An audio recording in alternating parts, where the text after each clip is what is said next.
성령 세례를 받으려면 돼서 말씀드리고 있어요. 그래서 첫 번째는 뭐냐? 우리가 이제 성령 세례, 불세례, 부활 세례, 영생의 세례를 받으려면은 첫째 뭐냐? 예수님께서 정해준 장소를 떠나면 안 된다. 그렇게 말씀드렸잖아요. 그래서 예수님이 정한 장소가 1장 4절에서 5절에 보니까 예루살렘을 떠나면 안 된다 그랬어요. 그래서 예루살렘을 떠나지 않으려면 어떻게 해야 되냐? 첫째는 뭐요? 하나님의 주신 약속의 말씀을 붙잡고 지킬 때 그 장소를 떠나지 않게 된다 말씀드렸어요. 그 다음에 두 번째는 뭐가 있어요? 두 번째는 뭐냐? 믿음으로 어둠의 세력을 싸워서 이기는 자만이 그 자리에 지킬 수가 있다고 말씀드렸고, 세 번째는 뭐냐? 자기 자리를 지키는 자, 자기 자리를 지키는 자가 어떠했어요? 그 자리를 지켜갈 수 있다 말씀드렸고, 오늘 두 번째로 바로 뭐냐? 오늘 두 번째는 뭐냐? 성령 세례를 받으려면 두 번째로 뭐냐? 뭐겠어요? 기도하는 자가 될 때, 기도하는 자가 되어질 때 성령 세례, 불세례, 부활의 세례, 영생의 세례를 받게 된다는 것을 오늘 우리에게 가르쳐주고 있는 거예요 지금. 그래서 1장 12절에 보니까 예수님께서 예루살렘에서 어디서요? 제자들이 보는 가운데 어디서요? 천사들의 수양을 받고 그리고 구름을 타시고 하나님 나라로 올라가셨더라고 밝혀주고 있어요. 이 구름 타시고 천군 천사의 수행을 받아서 하늘로 올라가시는 그 모습을 제자들이 보고 있을 때, 그때 예수님이 수행하는 천군 천사들이 예수님을 모시고 가시면서 하실 말씀에게 갈릴리 사람들아 어찌하여 하늘로 올라가는 예수만 바라보고 있느냐? 예수님이 이 땅에 계실 때 너희에게 주신 말씀을, 분부하신 말씀을 그걸 붙잡고 지키면 너희들이 본 그대로 예수님이 다시 이 땅에 강림하고 재림해서 너희들을 만나서 너희들과 함께 주님이 가신 그 나라로 갖게 될 것이다 밝혀줬단 말이에요. 그래서 예수님은 승천하시고 나머지 못 들어갔어요. 나머지 모든 제자들이 어디로? 마가 다락방으로 돌아왔다는 거예요. 마가 다락방에 들어와서 이들이 마가 다락방에 돌아와서 14절에 가서 보니까 이들이 성령을 받기 위해서 마음을 같이 해서 열심히 기도했더니 사도행전 2장 4절에 가 보니까 오순절 날에 열심히 기도하는 120문도에게 성령 세례를 부어 주셨다. 불 세례를 부어 주시고 영생의 세례를 부어 주셨더라고 오늘 이 말씀을 통해서 오늘 우리에게 가르쳐주고 있는 것이다. 그래서 오늘의 말씀의 제목이 기도하는 자가 될 때 성령 세례를 받게 되는 것이지, 기도하지 아니하고는 누구를 막론하고 하나님 아버지 앞에서 성령 세례, 불세례, 부활의 세례는 절대 받을 수가 없다는 것을 오늘 본문 말씀을 통해서 오늘 우리에게 가르쳐주고 있다. 그래서 오늘 저도 여러분도 귀화인 예수 그리스도를 믿고 귀화임은 예배드리고 귀화임은 찬송하고 귀화임은 기도하는 저와 여러분 한 사람도 빠짐없이 다 성령 세례를 받는 저와 여러분이 다 되기를 주님의 이름으로 축복을 드립니다. 그럼 우리가 성령 세례를 받기 위해서 어떻게 기도하면 성령 세례를 받을 수 있을까? 이걸 우리가 잘 알고 가야 돼요. 그래서 어떻게 하면 성령 세례를 받을까? 어떻게 하면 성령 세례를 못 받을까? 이 방법론을 우리가 잘 알고 하나님 성령 세례를 받을 수 있는 방법론을 그걸 우리가 듣고 그거 우리가 배우고 그 길을 우리가 걸어가게 된다면 반드시 하나님은 약속하신 대로 성령 세례를 부어 주심으로 우리가 영원한 영생의 생명을 내가 소득하고 취득하게 되고, 그 영생의 생명을 주님이 부르신 그날까지 이 땅에서 누리면서 살 수가 있다는 것을 이 말씀을 통해서 오늘 우리에게 가르쳐주고 있는 것이다. 이걸 믿으시기를 바랍니다. 그럼 우리가 성령 세례를 받으면 어떻게 기도해야 돼? 첫째는 뭐냐? 회개 기도를 할 줄 알아야 된다. 이걸 우리에게 가르쳐주고 있습니다. 그래서 사도행전 2장 37절에서 38절에 이렇게 말씀해 주고 있어요. 우리 한번 읽어보실까요? 시작. 저희가 이 말을 듣고 마음에 찔려 베드로와 다른 사도들에게 물어 가로되, 형제들아, 우리가 어찌할꼬 하거늘. 베드로가 가로되, 너희가 회개하여 각각 예수 그리스도의 이름으로 세례를 받고 죄 사함을 얻으라. 그리하면 성령을 선물로 받으리니. 아멘. 자, 우리는 여기서 이제 우리가 잘 기억해야 된다고요. 이제 베드로 사도가 처음으로 사도들을 대표해서, 성도들을 대표해서 유대인들 앞에 처음으로 설교를 하고 있어요. 처음으로 설교하는 거예요. 그러니까 여러분 보세요. 예수님의 제자가 한때는 어디서 5,000명까지 따라다니는 그 무리를 대표해서 베드로가 유대인들 앞에, 유대인이라면서 정말 내노라는 인물들 앞에서, 학자들 앞에서, 내노라는 양반집 앞에서 정말 설교한다는 것은 베드로가 이 보통 문제 아니잖아요. 베드로가 정말 어부 출신이고 가문 없는 애 자손이고 학벌이 없는 사람인데 정말 내노란 유대인들 앞에서 정말 하나님 메시지를 정했는데, 그 메시지를 전하고 난 뒤에 나타나는 형상이 뭐냐? 베드로의 설교를 듣고 나서 유대인들이 3,000명이 베드로의 메시지를 통해서, 설교를 통해서 마음의 찔림을 받고 마음의 가책을 받게 되고 마음이 점점 무거워지게 되어졌다라고 밝혀주고 있잖아요. 이렇게 마음의 찔림을 받았다는 거예요. 뭐 때문에 마음의 찔림을 받았어요? 하나님 말씀을 들음으로써 마음의 찔림을 받고, 말씀을 들음으로써 마음의 갇힘을 받게 되고, 말씀을 들음으로써 마음이 가벼워지는 게 아니라 점점 무거워지고 점점 고통스러워지고 점점 고민하게 되어졌다는 걸 밝혀주고 있어요. 그런데 이 3,000명이 바로 마음의 찔림 받고 갇힘을 받고 마음이 무거워질 때 이걸로서 집으로 돌아갔다면 이들에게는 틀림없이 시험이 들었을까요? 틀림없이 시험을 들었을 거라고. 그런데 이들의 마음에 찔림 받고 양심에 찔림 받고 자기의 삶의 모든 행동에 찔림을 받았을 때 그 찔림 받은 그것으로 끝난 것이 아니라 베드로 사도에게 찾아가서 이제 상담하는 거예요. 오늘 말하면 상담합니다. 베드로 사도요, 그대가 말씀을 전했는데 그 말씀을 들음으로 마음이 가벼워져야 되고 마음이 기뻐져야 되고 마음이 즐거워지고 내일의 꿈과 비전을 가져야 하는데 오히려 말씀을 들음으로 내 마음에 찔립니다. 내 마음에 가책을 받습니다. 내 마음이 점점 더 무거워지고 있습니다. 이렇게 말씀하고 있다. 이렇게 할 때 베드로 사도가 뭐라고 하냐?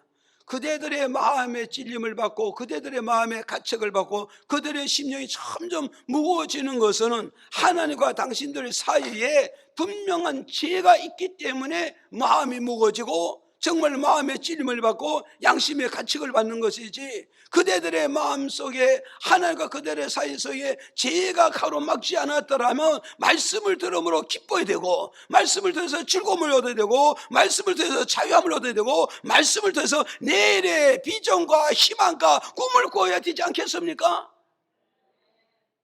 되세요?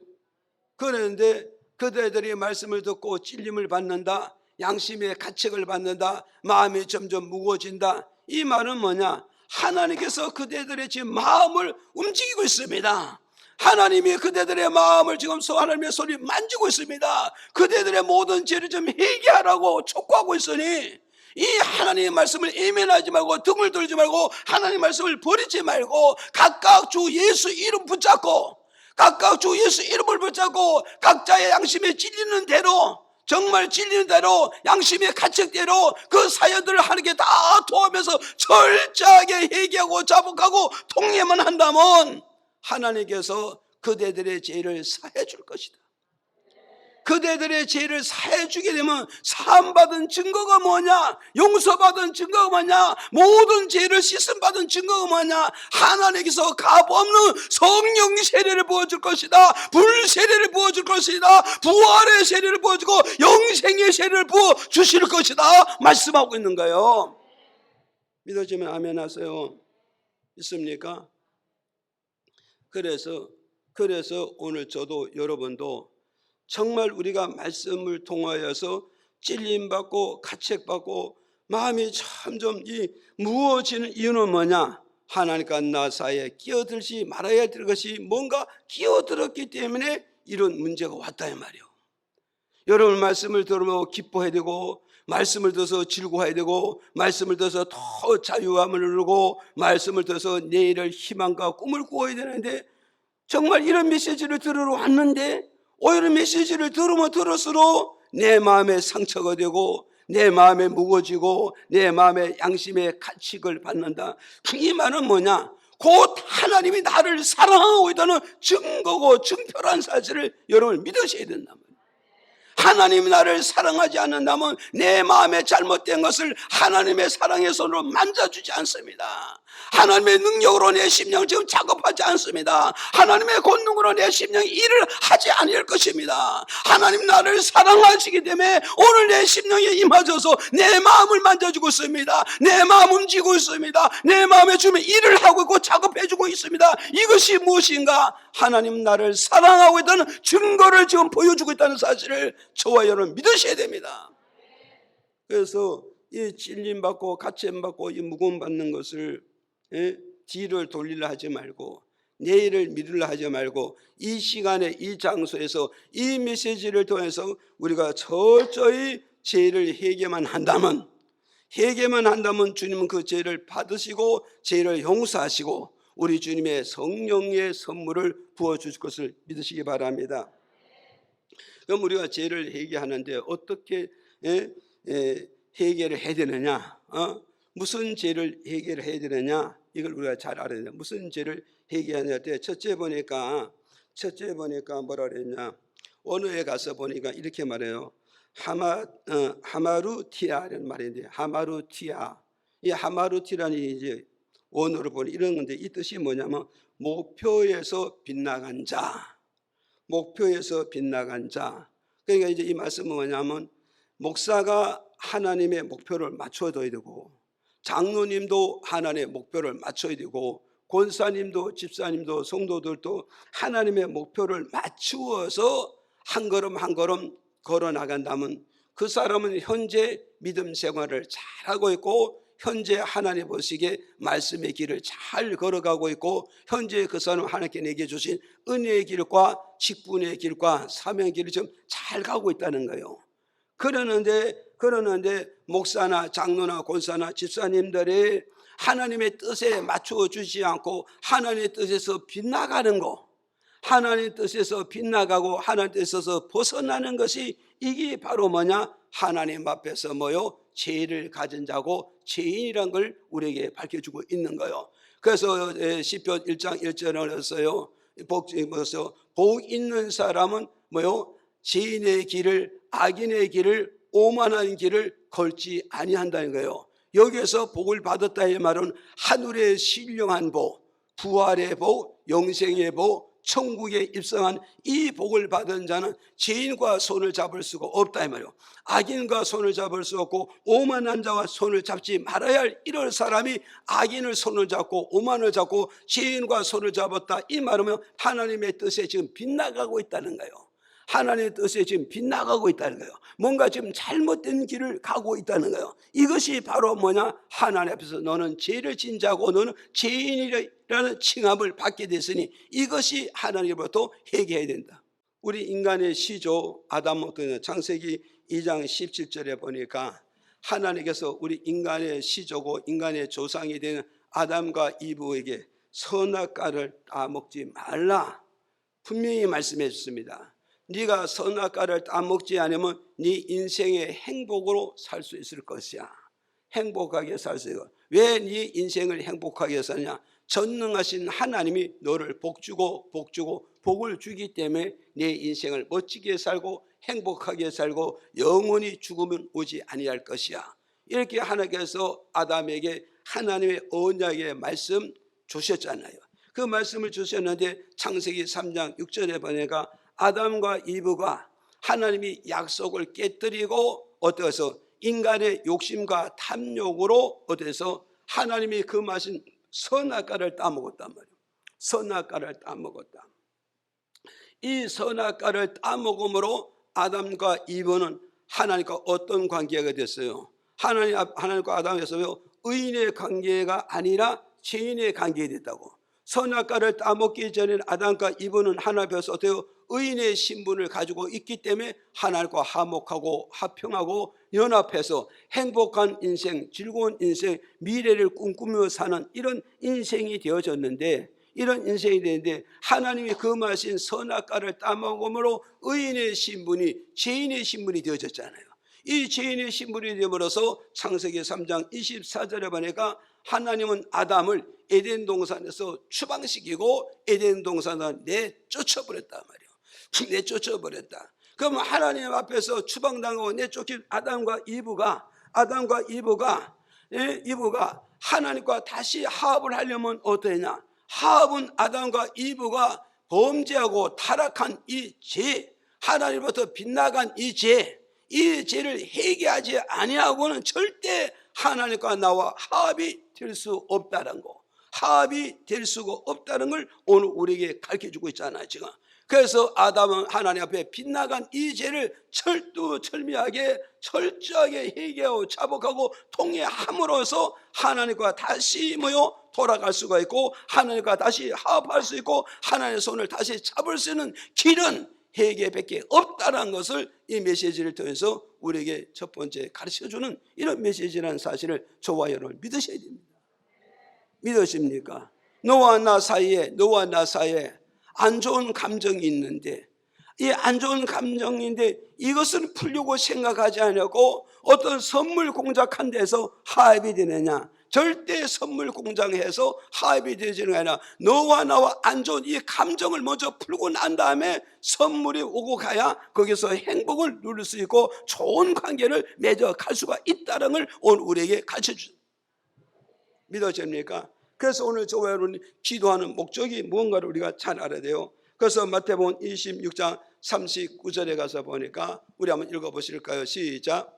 조금 나아가서 얼굴을 땅에 대시고 엎드려 기도하여 가라사대 내 아버지여 만일 할만하시거든 이 잔을 내게서 지나가게 하옵소서.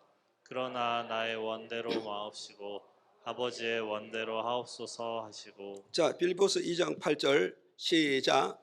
사랑의 모양으로 나타나셨음에 자기를 낮추시고 죽기까지 복종하셨으니 곧 십자가에 죽으심이라. 자, 골로새서 2장 15절 읽어봐요. 시작. 정사와 권세를 벗어버려 밝히 드러내시고 십자가로 승리하셨느니라. 자, 보세요. 우리가 기도하는 목적을 우리가 알아야 돼요. 기도하는 목적이 무엇이냐? 마태복음 26장 39절에 가잖아요. 예수님이 겟세마네 동산에서 기도하시는데 기도하는 목적을 우리에게 잘 밝혀줘서, 기도하는 목적은 뭐냐? 아버지의 뜻을 찾기 위해서 기도했지. 믿습니까? 오늘 저도 여러분들 우리가 기도하는 목적을 우리가 알아야 된다고. 기도하는 목적. 그래서 예수님께서 겟세마네 동산에서 기도하니까 아버지 뜻도 있고 내 뜻도, 이 두 가지를 보게 되는 거예요. 이 두 가지를 보는데 예수님은 겟세마네에서 기도하다 보니까 내 뜻도 있고 아버지 뜻이 있어. 그래서 예수님께서 어떻게 하느냐? 자기 뜻을 아버지 뜻에 버리고 아버지 뜻을 자기 뜻에 받아들이잖아요.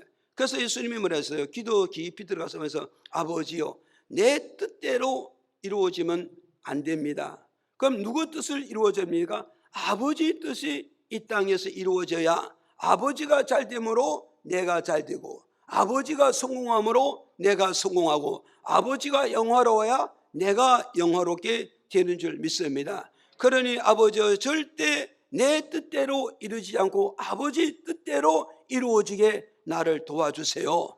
나를 도와주세요. 내게 은혜 주세요. 내게 능력 주세요. 이렇게 간절히 기도했더니, 그렇게 기도하니까 하나님이 어디에서 아들의 기도를 받으시고 감동받고 감화를 받아서 아버지의 뜻을 이루라고 능력도 주시고 은혜도 주시고 영역을 주셨다 이 말이에요.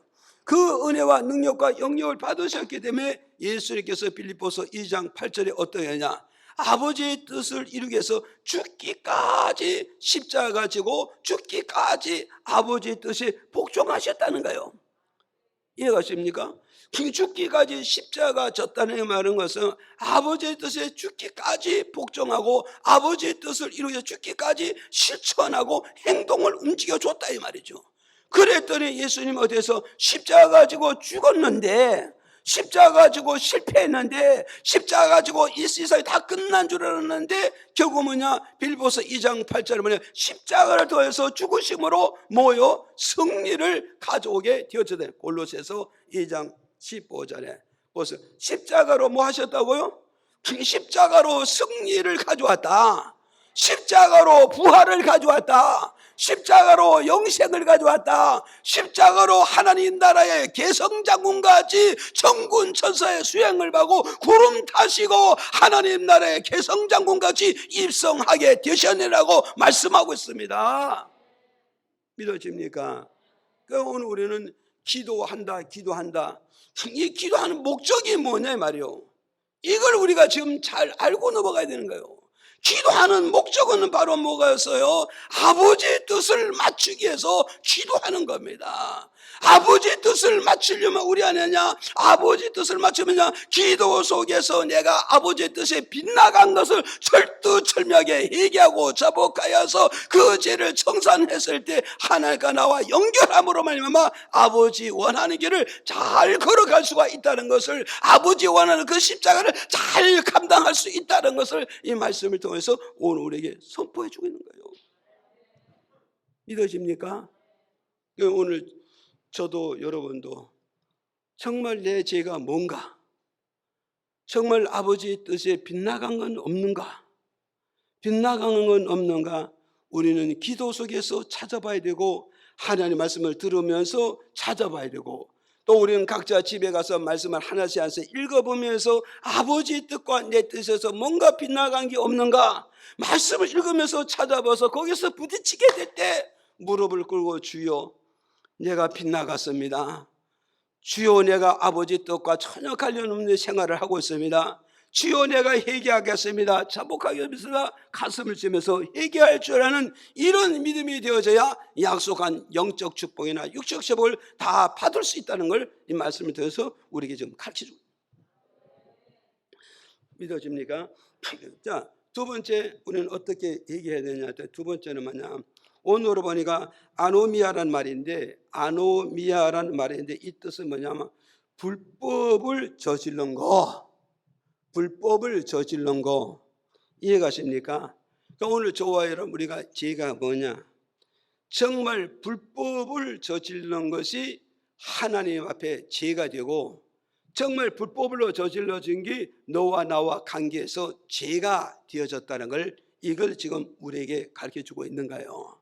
그래서 오늘 저와 여러분 하나님과 나와 관계, 너와 나와 관계, 좋은 관계로 맺어지려면 어디냐, 불법으로 저질른 이 죄를 회개할 때 하나님과 나와 화목이 될 수 있고, 너와 나와 화목하여 서로 손잡고 함께 기뻐하며 인생을 행복하게 멋지게 걸음걸이가 될 수가 있다는 것을 이 말씀을 통해서 우리에게 밝혀주는 그런 메시지입니다. 믿어집니까? 예. 자, 성경은 어떻게 불법을 저질렀냐? 마태복음 7장 21절에서 23절까지 우리 한번 읽어봐요. 시작. 따더러 주여 주여 하는 자마다 천국에 다 들어갈 것이 아니요 다만 하늘에 계신 내 아버지의 뜻대로 행하는 자라야 들어가리라.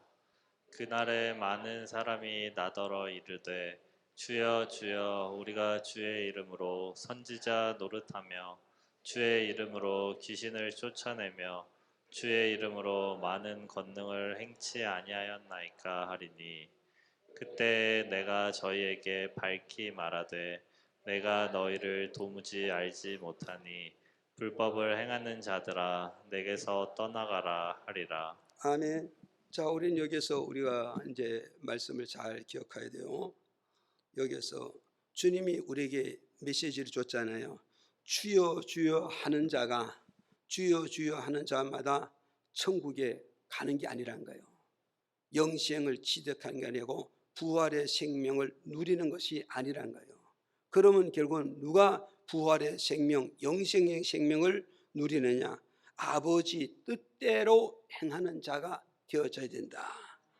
믿어집니까? 아버지 뜻대로 행하는 자가 되어야 부활의 생명, 영생의 생명, 천국의 생명을 내가 얻게 되고 받게 되고 그 영생의 생명을 내가 현세와 내세를 영원토록 누릴 수가 있다는 걸 이 말씀을 통해서 우리에게 지금 밝혀주고 있어요. 이해하십니까? 그러는데 22절에 보니까 여기서 벌써 그 날에 나오잖아요. 그 날에 이 말은 뭐냐면 말세를 가르치는 말씀입니다. 말세, 마지막 때를 가르치는 날을 가져서 그 날에라는 주님이 말씀하고 있다고요.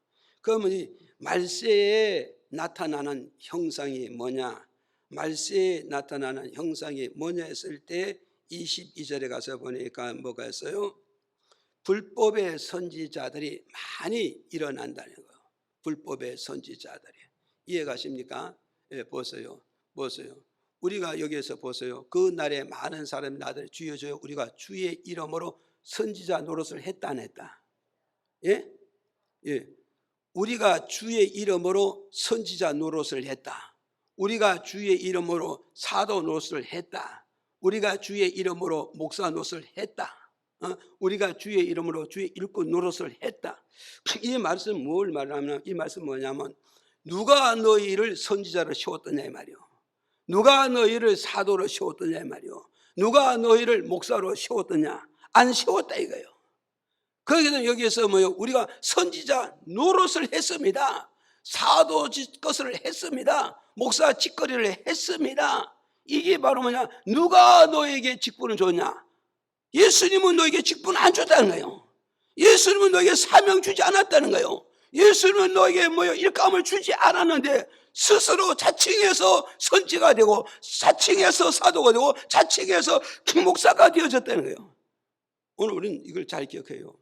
이게 뭘 말씀하냐? 그 날이라는 것은 마지막 때를 말하잖아. 마지막 때 불법의 선지자들이, 불법의 목사들이, 불법의 지도자들이 곳곳에서 많이 일어나게 된다는 것을 이 말씀을 통해서 우리에게 밝혀주고 있어요. 이해가십니까? 그래서 우리는 선지자라고 다 믿느냐? 사도라고 다 믿느냐? 목사님이라고 다 믿느냐? 절대 믿을 수가 없다는 것을 이 말씀을 통해서 우리는 알아야 된다. 마지막에 불법으로 종교 지도자의 행세하는 자리에 많이 일어난다는 걸 이걸 우리가 알고 가야 됩니다. 이해하십니까? 그래서 우리는 어떻게 했어요? 정말 주 예수님께로부터 시험을 받은 자가 우리는 평가할 게 뭐가 있어요? 분명한 교단이 있느냐 이 말이요. 우리 목사님 분명한 교단이 있느냐? 우리 목사님 분명한 노예가 있느냐? 우리 목사님 분명한 바로 뭐가 있어요? 신학을 전공을 했느냐? 그리고 우리 목사님 분명한 교회의 내 소속감을 가지고 있느냐? 이걸 봐야 되잖아요. 그래서 주님께서 바로 뭐가 있어요? 사생자라는 것은 바로 뭐가 있어요? 히브리서 12장이라는데 사생자가 나는데 이 사생자는 뭐요? 압이 없는 자손이기 때문에 어느 누구도 이를 보호해 줄 자가 없고 어느 누구도 이를 지킬 자가 없고 어느 누구도 이 사생자를 죽여도 살인에 속하지 않는다고 성경은 말씀합니다. 믿어집니까? 이러므로 오늘 선지자나 사도나 목사는 반드시 하나님의 소리에서 시험을 받아야 되고 직분 받아야 되고 사명 받아야 되고 그분이 지키시고 그분이 보호하시고 그분이 이끌어갈 때 그것이 합당한 목사였고 선지자였고 사도였다는 걸 오늘 우리에게 가르쳐주고 있다.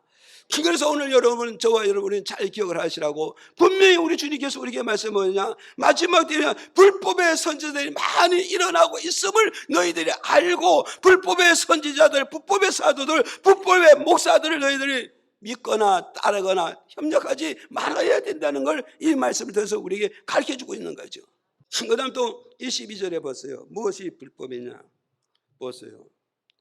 그 날에 많은 사람들이 나더 이르되 주여 주여 하는 자마다 우리가 뭐요? 우리가 주의 이름으로 귀신을 쫓아냈습니다. 주의 이름으로 병자를 고쳤습니다. 주의 이름으로 우리가 권능을 많이 일으켰습니다. 이 말은 뭐냐? 마지막에요, 불법으로 예수 이름을 사용하는 데가 많이 일어난다는 사실을 이 말씀을 통해서 우리에게 지금 가르쳐주고 있는 거예요. 아셨어요? 불법으로 예수 이름을 쓰는 자가 많이 일어난다는 거예요. 많이 일어난다는 거예요. 오늘 여러분에서 불법으로 예수 이름을 빈장해가지고 예수 이름을 빈장해서 귀신 쫓아내고 예수 이름을 빈장해가지고 병을 고치고 예수 이름을 빈장해서 큰 권능과 기적을 행하지 마. 이것이 주님은 뭐라고 했어요? 너희들이 아무리 병을 많이 고치고 아무리 기적을 많이 아무리 능력을 많이 행한다 할지라도 하나님 앞에서 내 이름을 왜 불법으로 사용했다는 거예요. 하나님의 이름을 도용했다는 거예요. 오늘 저와 여러분, 우리는 마지막 때요 이런 일들이 많이 일어난다는 사실을, 오늘 우리는 예수 이름을 누가 써야 되는가요? 허락받은 자가 예수 이름을 써야 되는 거고 예수 이름을 사용해야 되고 예수 이름을 들어야 되는 거예요. 예수로부터 쉽게 말해 예수로부터 허락받지 않았는데 예수로부터 승인받지 않았는 자가 예수 이름을 사기치면서 써먹고 있잖아요. 지금 뭐요? 우리 조선시대 그러잖아요. 정승의 집에 모승으로 있다가 한 5년에 10점 있다 보니 정승의 등에서 들은 동양으로 다 알잖아요. 그걸 가지고 시골에 가서 읍사무소는 시골에 가지고 어디 가서 군수들에게 사기치잖아요. 오늘 여러분 예수 이름으로요 불법으로 예수 이름을 사용하는 사람들이요 건전한 목사님보다 더 사기칩니다. 더 사기치고 언변수도 더 좋고요. 여러분 보세요. 영등포에 가면요 학원이 있어요. 무슨 학원이 있는지 아십니까? 무슨 학원이 있어요? 지금 차련법 말하는 거. 차련법. 뭐 요새 차련을 가지고 현대말로 뭐라 그러죠? 그런 것을 가지고 가서 배워가지고 와가지고 정말 씩하면 잡아주고 씩하면 넘어지고 씩하면 온몸이 흔들리고 이 짓을 하고 있는 거예요. 그렇게 해서 이걸 가지고 뭐냐냐? 예수님의 능력이라는 거예요. 예수의 권능이라는 거예요. 예수님의 능력이 은사라고 지금 말하고 있단 말이죠.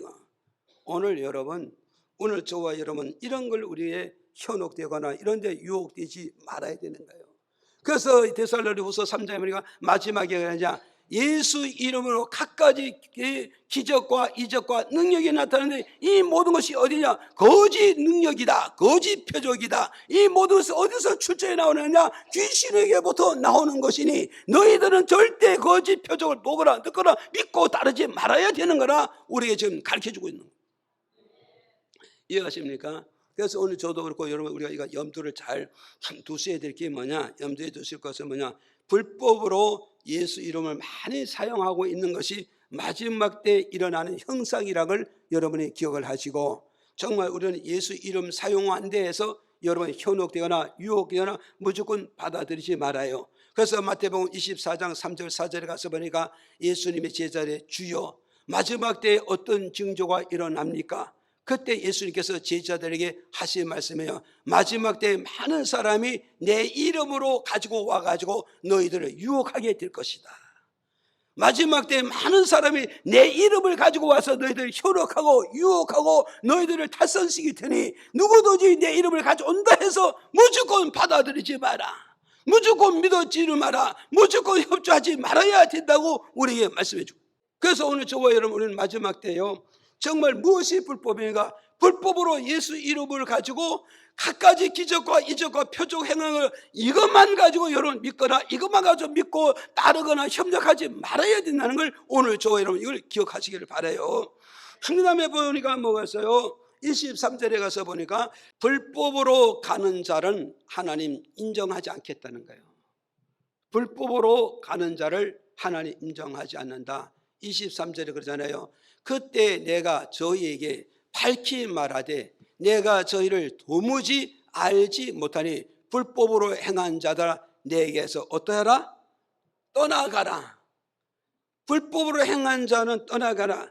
네가 불법으로 어떤 기적을, 어떤 능력을, 어떤 표적을, 어떤 병을, 어떤 문제를 다 해결을 했다 할지라도 하나님은 그것을 인정한다 안 한다? 하나님은 그걸 인정 안 한다는 거예요. 하나님은 그것을 믿지 않겠다는 거예요. 하나님 그것을 받아들이지 않아요. 불법으로 행한 자들은 내 곁을 떠나라. 하나님 내치겠다는 거예요. 버리시겠다는 거예요. 붙잡지 않겠다는 거예요. 하나님 나라 데려가지 않겠다는 것을 말씀하고 있는 거예요 지금. 믿어집니까? 그렇다면 오늘 저와 여러분 죄가 뭐가요? 아노미아 불법이라는 것이 바로 죄가 된다는 것을 저와 여러분 이걸 우리 가슴속에 담고 있어야 되는 겁니다. 가슴속에 담고 있어야 돼요.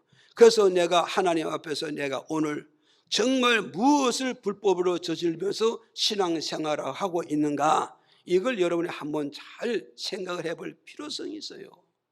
하나님의 말씀은 이렇게 기록했는데 나는 이렇게 행동하고 있다. 이게 불법이 아닙니까 지금? 이게 지금 불법이 아닙니까 지금? 하나님 말씀은 이렇게 기록했는데 나는 그 정반대로 행동하는, 이게 바로 불법이고 이게 바로 뭐가 빗나가고 있고 이게 바로 뭐 탈선된 것이라 이 말이죠. 이해하십니까? 그래서 오늘 이 회개에 대해서 설교를 하지만 우리가 70년대, 50년대, 60년대, 80년대까지는 설교가 회개가 많은 메시지를 전할 때 나라의 교회가 부흥도 엄청나게 되지만 나라의 경제도 엄청나게 성장과 발전을 가졌습니다. 그런데 올림픽 끝나고 나서 경제에 부강되면서 지식이 많이 성장함으로써 목사님들이 회개하게 되면 성도들 거부반응을 일으킵니다. 그래서 목사님들이 회개를 해치지도 못하다 보니까 교회는 침체 상태에 빠지고 국가의 경제도 침체 상태에 빠지고 말았습니다. 왜 그러냐? 그 나라가 잘 되면 세상 나라도 잘 되는 것입니다. 믿습니까? 영적인 것이 잘 되면요 범사도 잘 되고 육체도 강건함을 누린다고 말씀하고 있는 거예요. 믿어집니까?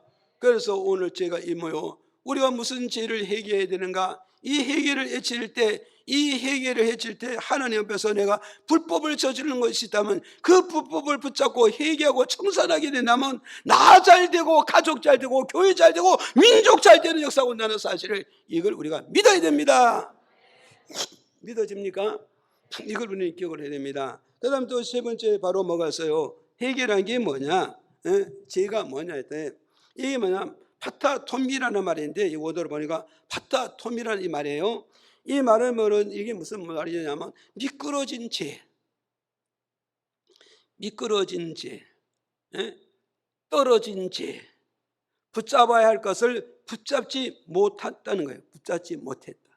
자, 파타톰이라는 말은 미끄러지다, 떨어지다, 붙잡지 못하다.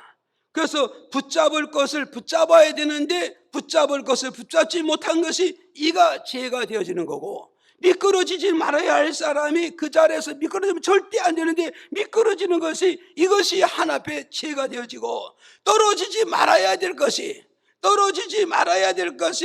떨어지기 때문에 그 사람이 하나님의 죄인이 되어졌다는 것을 이 말씀을 들어서 오늘 우리에게 지금 가르쳐주고 있는 거예요. 믿으십니까? 그 오늘 저와 여러분 이 메시지를 들으면서 정말 내가 미끄러지지 않는 장소에 가서 절대 미끄러지지 말아야 돼요. 보세요. 여기서 미끄러지면 안 됩니다. 미끄러지면 안 됩니다. 아무리 바닥에 미끄러고 아무리 바닥에 얼음이 있다 할지라도 여기에 내가 정신을 차리고 여기서 내가 조심성을 가진다면 절대 미끄러지지 않습니다. 미끄러지지 않습니다. 절대 넘어지지 않습니다. 절대 쓰러지지 않습니다. 왜 미끄러지는가? 조심성이 없기 때문에. 왜 정신을 차지하지 못하기 때문에. 왜 내가 확실한 자신을 갖지 못하기 때문에 미끄러지게 되고 떨어지게 되고 잡을 것을 붙잡지 못하게 되는 형상이 나타나고 있다는 걸 말씀하고 있는 거예요. 이해가십니까? 그래서 오늘 저와 여러분 우리가 어디서 우리가 미끄러지지 말고 떨어지지 말고 어디서 우리가 붙잡아야 되는가를 이걸 잘 알아야 돼요. 자, 우리는 어디서 떨어지지 말아야 되냐? 첫째 뭐냐? 주일 성수에서 우리가 떨어지면 안 되는 겁니다. 믿어집니까? 자, 우리 한번 반복으로 합시다. 주일 성수에서 떨어지지 맙시다. 믿어집니까? 우리 주일 성서에서 떨어지면 안 돼요. 자, 민수기 15장 32절 또 35절 두 구절만 봅니다. 시작. 이스라엘 자손이 광야에 거할 때에 안식일에 어떤 사람이 나무하는 것을 발견한지라. 여호와께서 모세에게 이르시되 그 사람을 반드시 죽일지니 온 회중이 진 밖에서 돌로 그를 칠지니라. 자, 구약에는 안식일이잖아요. 이해가시죠? 그건 애굽에서 출발해서 광야에 나가서 40년 동안 광야 생활했잖아요. 이 광야 상야 40년 이게 바로 뭐냐? 광야 교회 생활이라고 사도행전을 통해서 이렇게 밝혀주고 있어요. 그러면 광야 교회 생활을 하는데 이스라엘 백성 중 어떤 사람이 안식일에 뭐 하러 갔다고요? 나무하러 갔다잖아요. 나무하러 갔다. 그러면 안식일 날, 주일 날 우리가 뭐 해야 되는가? 이걸 우리가 잘 알아야 돼요. 뭐 해야 되느냐? 성경적으로 용어를 말한다면 하나님을 경외하는 날이라고. 하나님을 경외한다 이 말은 뭐냐면 말라기에서 3장에서 보니까 하나님을 공경하는 날이네. 하나님을 공경하는 날. 믿어집니까? 그럼 오늘 보세요. 누가 하나님을 경외하고 누가 하나님을 공경해야 되는가? 하나님의 백성이 어디예요? 안식일 날에 안식일의 말씀을 붙잡고 하나님의 성전에 가서 하나님을 예배로 경외하고 예배로 하나님을 공경해야 할 이 사람이 하나님 말씀에 미끄러지고 하나님의 계명에 미끄러지고 하나님의 뜻에 미끄러져 가지고 결국은 어디로 가서냐? 나무하러 가버렸잖아요. 나무하러 가니까 하나님이 모세에게 뭐라 그랬어요? 이런 자를 살리라 죽이라. 이런 사람은 돌로 쳐 죽여버리라는 거야. 돌로 쳐 죽이라. 왜 이러냐? 이 한 사람이 온 60만 대군을 200만 대군을 물들일 수가 있다는 거예요. 이걸 가지고 신약에 뭐라 그랬어요? 이 신약 가지고 고린도전서를 봐서 뭐라 그랬냐? 적은 누릇이 온 밀가루를 부풀게 만들고 변질되고 부패시키게 되느니라 말씀하고 있다면, 그러므로 적은 누룩을 내치라, 죽은 누룩을 제거해라, 죽은 누룩 뽑아버리라 말씀하고 있단 말이죠. 무슨 말씀 이해갔어요?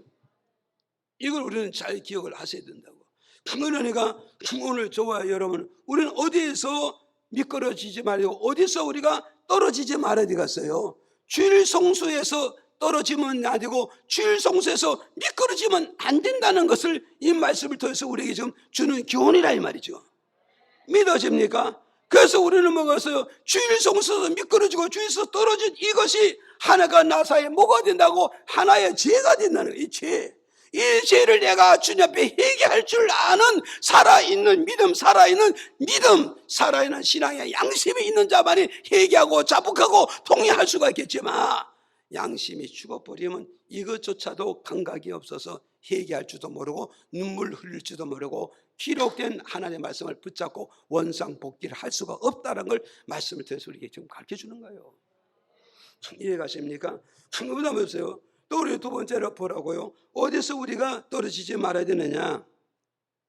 누가복음 17장 16절 17절 읽어봐요. 시작. 예수의 발 아래 엎드려 살해하니 저는 사마리아인이라.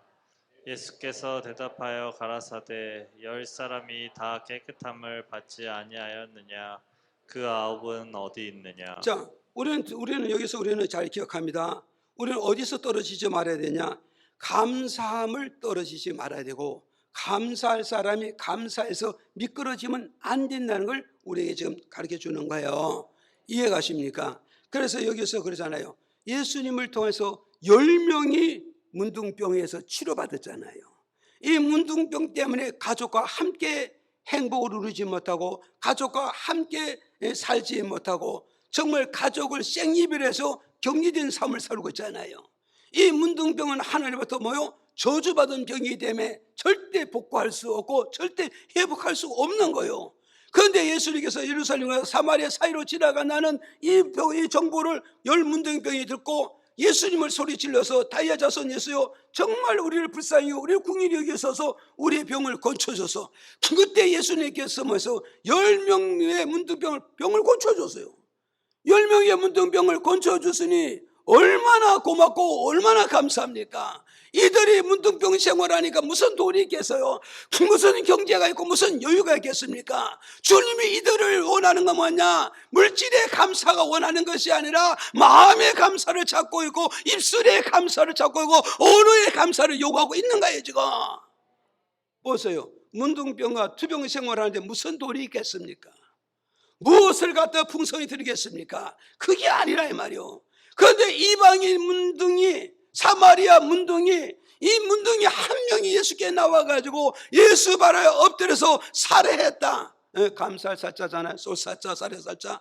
정말 진짜 마음으로 감사하고 입으로 감사하고 행동으로 감사할 때 주님께서 이 감사를 받으시면서 주님께서 9명은 어디 가느냐? 이 말은 뭐냐? 감사할 사람이 감사할 줄 알아야지. 얼굴을 보일 사람이 얼굴을 보일 줄 알아야지. 관계를 맺을 사람이 관계를 맺어야 될 사람이 어디로 갔느냐 이 말이요. 그래서 여기서 9은 어디 가느냐? 원어의 뜻은 내가 괘씸히 여기겠다 이거요. 내가 섭섭하다 이 말입니다.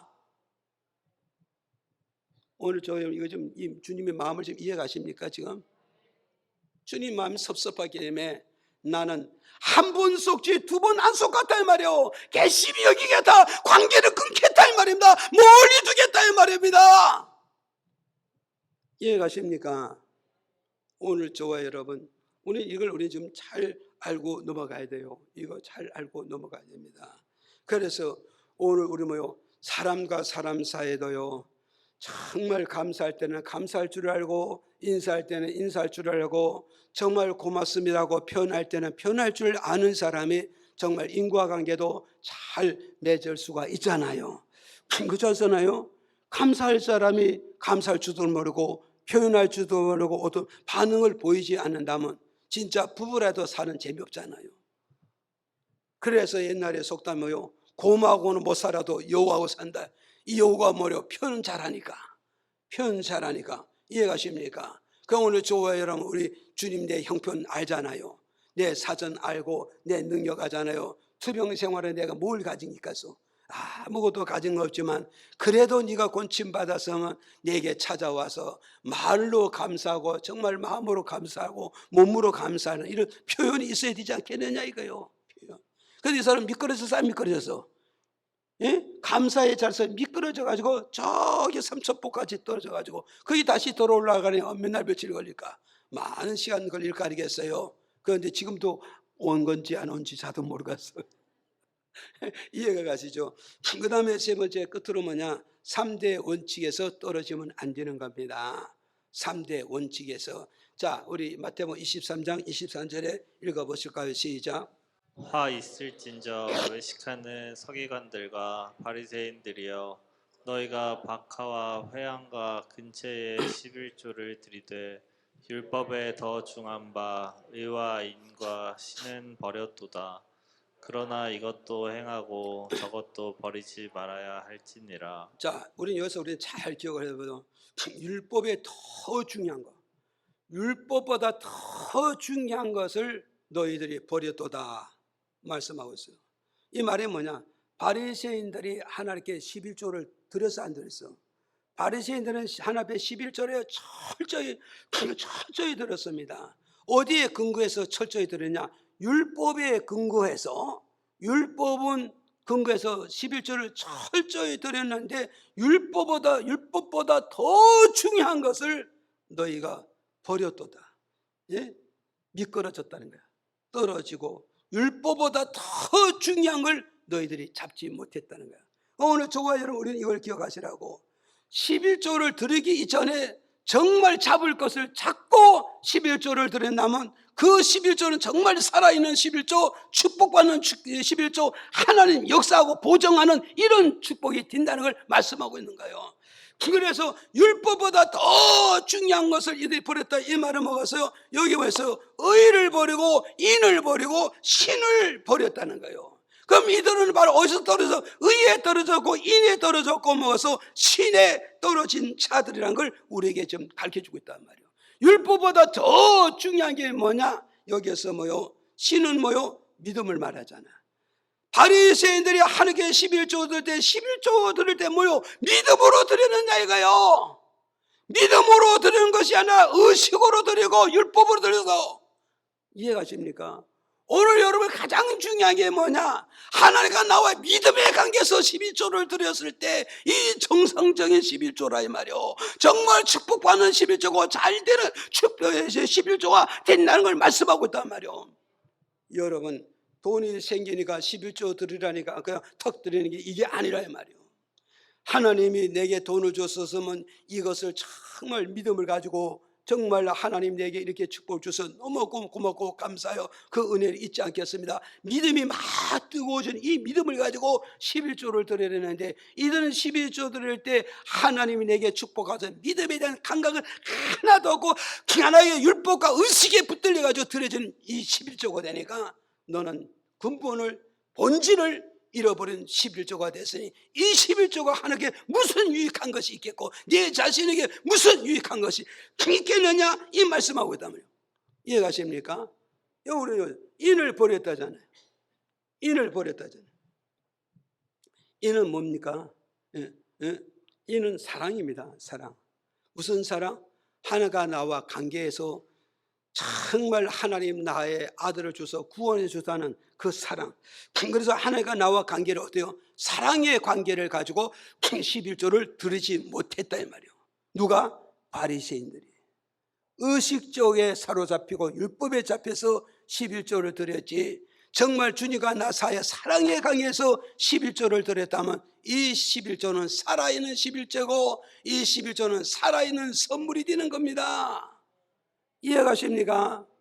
여러분, 우리가 11조 드리는 건요, 주님 하나밖에 없는 독생자 예수 그리스도를 내가 저주에서 사망에서 음부에서 나를 건져주신 그 사랑에 감격해서 드려지는 것이 11조입니다. 믿어집니까? 눈치 보고 드려지는 게 아니에요. 의식에서 드리는 게 아니에요. 목사님 보고 드리는 게 아니에요. 11조는 뭐냐? 주님 아들을 사망의 곳에 내보면서 죽음의 종사까지 내몰아가면서 나를 구원해줘 그 사랑의 감격함을 못 내줘서. 믿어집니까? 정말 우리가 부부 사이에서 뭐요? 오만 희생과 오만 헌신이 뭐니까? 사랑이 살아있기 때문에 희생과 헌신이 다 전제가 되는 것이지, 남편을 섬기고 아내를 섬기고 남편의 오만 것을 다 해주고 아내의 오만 것을 다 해주는 그 본질이 뭔지 압니까요? 사랑이 살아있다면 사랑이 죽어갔을 때 이런 모든 것은 불평하고요, 이 불평하면 이 부부의 관계가 오래가지 못하고 깨지고 마는 겁니다. 이해가십니까? 왜 11조를 드렸다 말았다 드렸다 말았다 이 말이면 하나가 나와 사랑의 관계를 저는 모르고 있다는 거예요. 생명까지 나를 주고 살려주고 건져주신 그 사랑을 내가 바로 한다면, 주님 내가 이걸 드린들 무엇이 아깝습니까? 여러분 그래 안 그래요? 이걸 드린 게 무엇이 아깝습니까?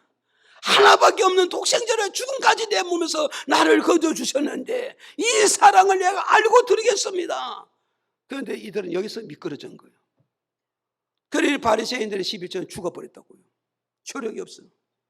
오늘 저와 여러분 이런 믿음, 이런 생각, 이런 의식으로 11조 드린다면 의미가 없는 거예요 지금. 이해가십니까? 여기서 의인은 뭐가 있어요? 정말 의인은 뭐가 있어요? 이것은 무엇을 말하냐면 말씀의 실천을 말합니다. 말씀의 행동을 말합니다. 이해가십니까? 여러분 보세요. 우리가 정말 내가 하나님의 말씀 한 걸음 한 걸음 딛고 가면서 11조를 드린다면 그 11조는 살아있는 11조입니다. 그 11조는 뭐예요? 능력 있는 11조입니다. 그 11조는 주님을 드러내는 11조가 되고 예수님을 증거하는 11조가 되어지는 거예요 지금. 오늘 저와 여러분 드려지는 11조가 예수를 증거하고 있습니까? 네? 저와 여러분의 주님께 드려진 11조가 예수를 증거하고 있습니까? 지금 말씀을 증거하고 있습니까? 예수님께서 주신 은혜를 증거하고 있습니까? 그렇다면 그 11조는 살아있는 11조입니다. 그 11조는 능력 있는 11조다. 그 11조는 하나님 나라의 보좌에 상달되는 그런 11조가 된다는 걸 우리에게 지금 가르쳐주고 있는 거예요 지금. 믿어집니까? 그래서 제가 늘 강조하지 않습니까? 11조를 드리는지 감사임을 드리는지요, 남편이 월급을 받아고 애들이 월급을 따고 내가 월급을 타면 헌금 봉투를 갖다가 하나님 앞에 먼저 붙잡고 하나님 감사합니다. 감사합니다. 우리 남편 건강 주시고 우리 남편 일하게 하시고 이 남편의 직장 정말 감격해서 하나님께 기도하고 축복받고 감사하고, 그래서 주님 여기서 내가 11조를 대서 주님께 드리겠습니다, 주님 받아주시고 이번에 더 많이 주기를 기다립니다, 이런 정말 믿음이 살아있느냐 말이요, 말씀이 살아있고 하나님의 구속의 사랑이 살아있느냐 말이요. 지금 이런 세 가지를 붙잡고 기도하고 드린다면 하나님 얼마나 기뻐 받으실까, 얼마나 기뻐 받으시겠는가. 이해들 가십니까? 오늘 우리는 이거는데, 바리새인들의 12조는 뭐요? 이 세 가지에서 떨어졌다는 거예요. 이 세 가지에서 미끄러졌고 이 세 가지를 붙잡지 못하기 때문에 너희들의 12조를 첫날더라도 너희들은 하나님과 바리새인들과 관계는 화목하지 못했다, 화평하지 못하고 축복의 주인공 되지 못했다. 이걸 너희들이 회개할 줄 알아야 하나님과 너와 다시 화목하고 다시 손잡고 다시 일어나게 될 것이라고 오늘 우리에게 가르쳐주고 있는 것이다. 이해들 가시죠? 그래서 우리는 성령 받으려면 어떻게 기도해야 한다? 첫째, 회개를 철저히 할 줄 알아야 된다.